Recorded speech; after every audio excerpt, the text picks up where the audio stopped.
Hey y'all, Desiree here, and I have got a little sequence today to help you out with low back pain. I know a lot of people out there have this issue, so I thought I would give you a quick little sequence that you can do either in the morning or at night or even in the middle of the day if you're feeling some pain in the low back. So let's go ahead and start on our backs.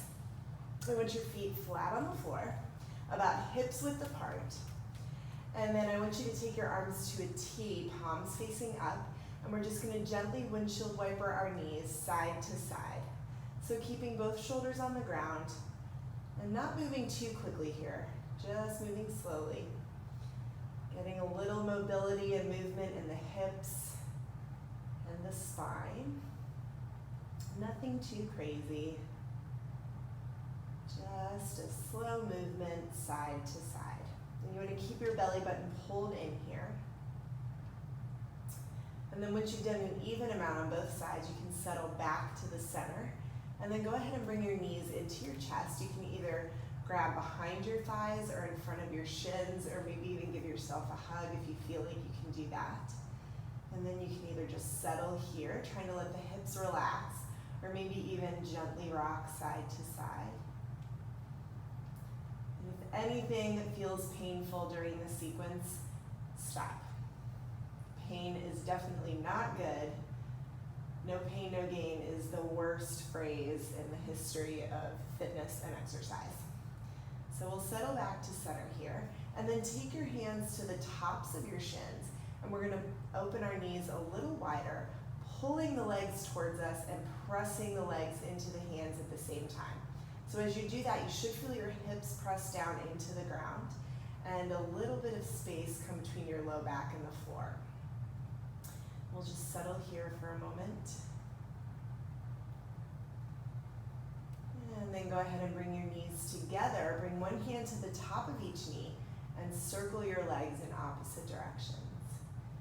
And through all of this, make sure you're just moving to where it's comfortable for you. Slight discomfort is okay, but you definitely want to make sure that all of these poses and stretches feel good for you. And we'll settle back to center. Go ahead and lower your feet flat to the floor. Again, hips width apart. We'll do robot arms, so you'll bend your elbows, palms facing each other, fingers point up towards the ceiling. Snuggle your shoulder blades a little closer together. And the spine should be neutral here, so inhale. And then exhale, press your low back down into the ground, pulling your belly button towards your spine. Inhale to come back to a neutral spine. And exhale, press the low back down, pull your belly button in. So we'll flow here at the pace of our own breath, just tilting the pelvis back and forth. So I want there to be space when you tilt your pelvis forward, and then I want you to press your low back down so there's no space between your back and the floor as you exhale. Just moving back and forth here, going at your own pace.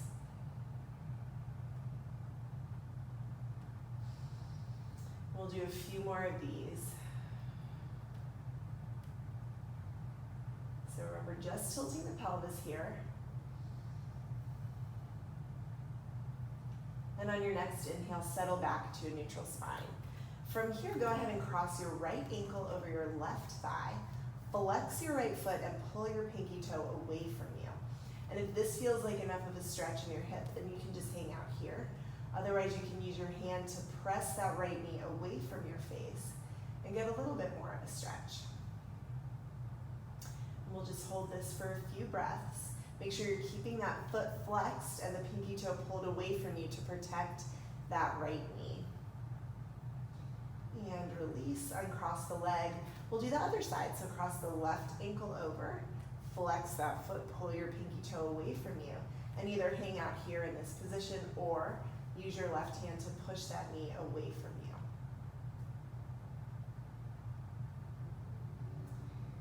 And just settling here. Slowly release, uncross your legs.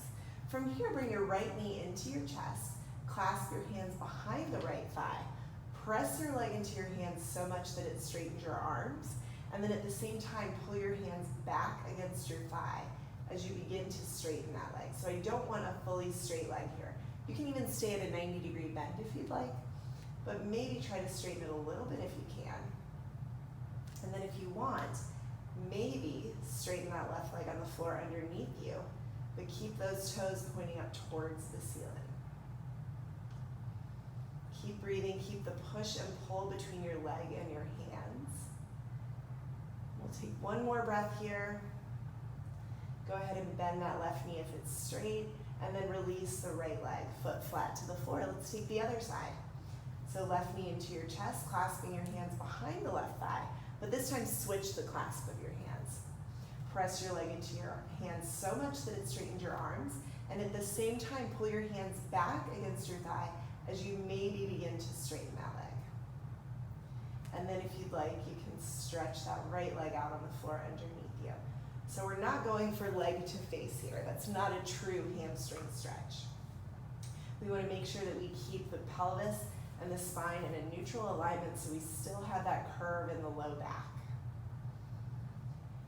And then from here, you'll bend the right knee again if it's straight, and release, left foot coming flat to the floor.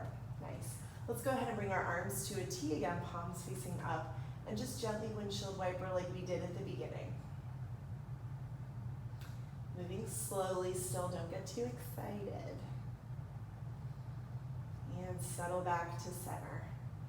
Good. From here, go ahead and lift your feet off the floor so that your shins are parallel to the ground. And then take one hand to the top of each knee and go ahead and press your thigh bones down into the hip sockets. So we're just rooting those thigh bones back where they need to go. And a couple more breaths here. And release. Good. Bring both feet flat to the floor. Nice. From here, go ahead and roll onto your right side. And then carefully push yourself up. And we'll make our way to table. So I want your knees directly under your hips, palms just to the outsides of your shoulders, index finger pointing straight ahead. And you can either have your toes tucked under or untucked, whatever feels better for you. So from here, inhale, melting your chest towards the floor, lifting your head and tail. Exhale, round your back, pressing the floor away from you. And inhale, back to cow. And we'll just flow here at the pace of our own breath, moving between cat and cow. Make sure that you're getting the rounding in the low back as you go back the other way. So here I want you to think about pulling the shoulder blades together, melting the chest, keeping the arms straight. And then as we round the back, I want you to think about rounding that low back as well, not just the mid and upper back. That tends to be easier for us to do. And we'll do a couple more rounds of this. Keep that belly button pulled in. Keep the arms straight. I don't want a bend in the elbows unless it's a slight bend. A slight bend is fine, but I don't want you doing push-ups here. That's a different sequence. And on your next inhale, go back, settle back to a neutral spine. Bring your feet together, knees apart, and we'll settle back into child's pose. So stretching the arms forward and just settling here for a moment, giving yourself a little rest. We'll take a couple breaths here. And you can always pause me whenever you want and take a little longer in any of these poses. Inhale, lift up to your fingertips. And exhale, thread your right arm under your left arm, palm facing up, and turning your head to face that hand. And again, just settling here. We'll do a couple breaths. It's a nice twist. And on your next inhale, come back to center, and then exhale, thread your left arm under the right arm, palm facing up, turning your head to face that hand. And we'll settle here for a moment.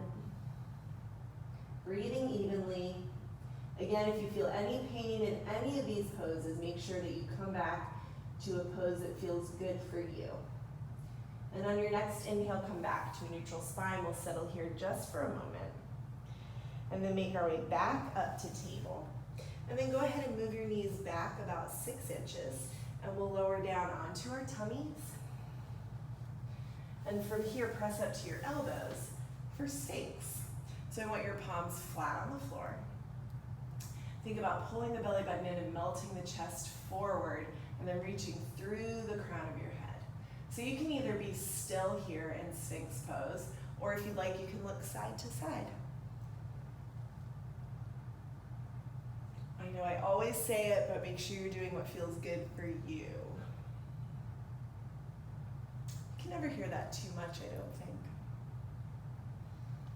And we'll do a couple more if you're moving. And if you are moving, go ahead and settle back to center. Lower your head so that it's resting on your hands. And we'll just do a quick little thigh stretch. So reach back with your right hand to grab your right foot. And take a quad stretch.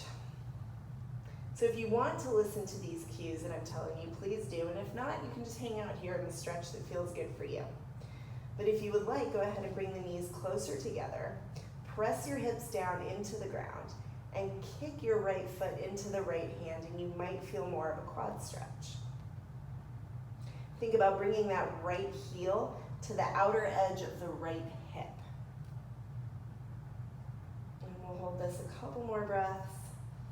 And go ahead and release. And we'll take the other side. So left hand to left foot. Again, you can either just hang out here as is, or bring the knees closer together, press your hips down into the ground, and then kick that left foot into your hand. And you might feel more of a quad stretch. Couple more breaths.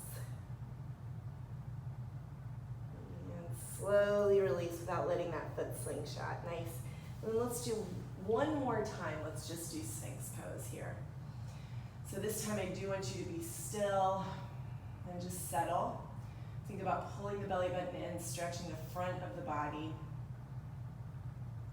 Reaching through the crown of your head to lengthen. Nice. Slowly lower back down. And then make your way back up to table. And we'll do one more child's pose, so go ahead and bring your feet together, knees apart, settling back into child's pose. Couple breaths here. And slowly roll up. Nice. Good, y'all. I hope that feels a little bit better.